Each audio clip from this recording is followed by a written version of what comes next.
right. Week 15 hot read. We went 1-1 this week. Texans, Jets, under, hits by 1 point only if you played the hot read. You missed if you waited too long. That's why we grabbed this CLV early. Hot read 17-8-1 on the season, now 68%. We're on to the next week. We're playing 2 unders this week. It's going to be gross. We're starting with the grossest one yet. Thursday night unders. You know I love them. Chargers, Raiders, under 34.5.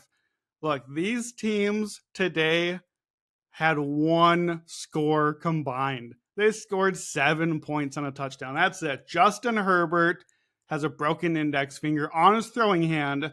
Short week, there's almost no way we're getting Herbert in this game, especially their season's gone anyway. So Easton Stick season, my guy from NDSU, I did not ever think I'd see him in the pros, and I think we're going to see why on Thursday night. I don't think it's going to go well for him. It was not great today.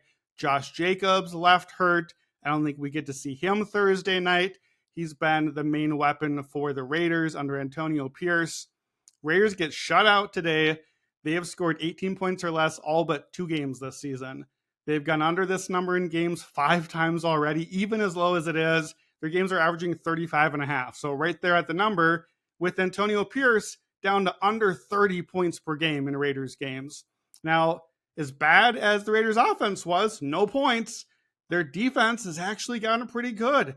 They, in the last 5 games, 13th in DVOA, top 10 against the pass, and obviously those numbers probably are going to get better after holding the Vikings to only 3 points. They are still bad against the run, but the Chargers can't run the football anyway. They have a horrendous success rate. They're not going to be hurting them there. As for the Chargers offense, they're supposed to be good. Last 3 games, 10 points, 6 points, 7 points. That's it. And that was with Justin Herbert. Now it's Stick. Lots of injuries there. Brandon Staley, I think, is a dead man walking at this point. Raiders and Chargers are both 10-3 to the under this season. And then you know the trends. Primetime under, we love them. 61% the last 4 years, 69% so far this year heading into Sunday night. Under is at 37 or below. They look scary. They're hitting for us. Last 4 calendar years, 76% to the under. And then Thursday night unders. I love my low Thursday night unders. 40 or below since 2010 are 19-5, 79% hit rate. But they're not just hitting.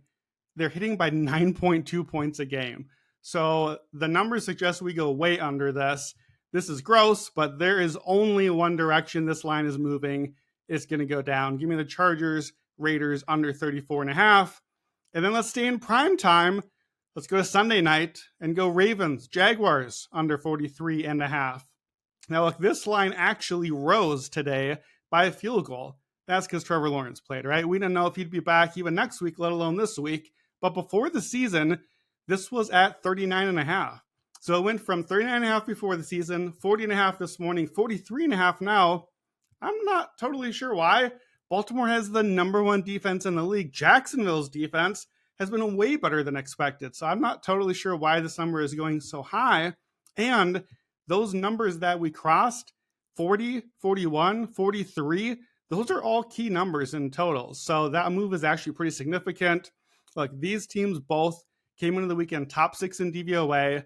The Ravens are the number 1 rushing attack. The Jaguars are an elite run defense. They have been for a couple of years already. They're number 3 in run DVOA.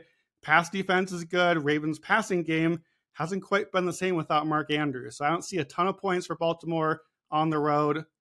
Jacksonville can't run the football. They depend heavily on the pass, and Baltimore is the number 1 pass defense. So I don't know how that's going to go for them, especially Trevor Lawrence still probably not totally healthy. That offensive line definitely not healthy. They might be missing their top 2 guys again, Mike McDonald, and all that pass rushing pressures.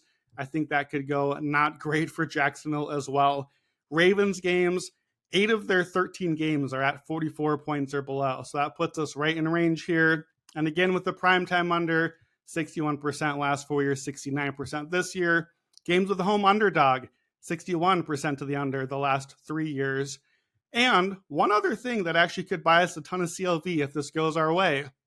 Right now, 1 week out, weather forecast for Sunday night, 15-mile-an-hour winds and over 50% chance of rain. Now, it's a week away. I would never play something on just a weather hunch a week out. But if I like the under anyway, if we get nasty weather like that, games with 10-mile-an-hour winds or higher, last 3 seasons, 64% to the under.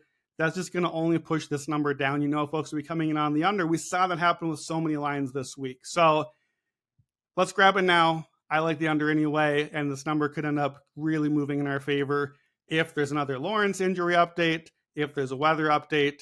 Ravens, Jags, under 43.5. So week 15, hot reads, we're going low. We're staying in prime time. Thursday night, Chargers, Raiders, under 34.5. Sunday night, Ravens, Jags, under 43.5.